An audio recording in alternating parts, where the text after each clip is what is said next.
નમસ્કાર, સમાચારો સાથે હું છું જયેશ। સૌપ્રથમ વરસાદી પરિસ્થિતિની વાત કરીશું। સૌપ્રથમ વાત કરીશું દક્ષિણ ગુજરાતની અને તેમાં પણ સુરતની। સુરતથી મહત્વપૂર્ણ સમાચાર આવી રહ્યા છે વરસાદને લઈને।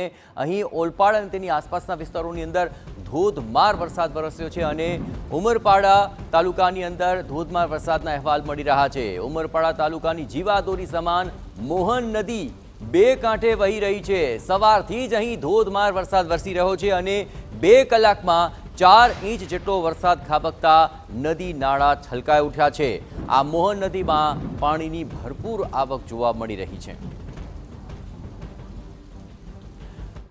તો મોહન નદી બે કાંઠે છે અને પુલ પરનો આ નજારો આપણી સમક્ષ છે। ધસમસતો પ્રવાહ અને મોહન નદીની અંદર ઘોડાપૂર આવી ચૂક્યા છે।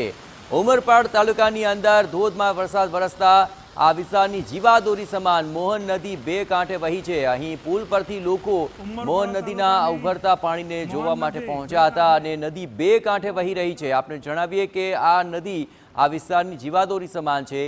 નદીમાં પાણીની આવકથી ખેડૂતો પણ ખુશખુશાલ જણાઈ રહ્યા છે। જોકે નદીમાં ધસમસતો પ્રવાહ છે અને મેઘરાજાની તોફાની બેટિંગ છે। હવે તબક્કે નદી કાંઠે લોકોને ન જવા માટે પણ સચેત કરાયા છે।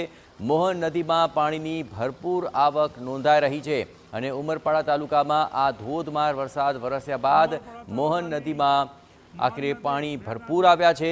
ઉમરપાડામાં મુશળધાર વરસાદ વરસ્યો અને તેને કારણે અહીં આ નદીમાં પાણીની ભરપૂર આવક નોંધાય છે।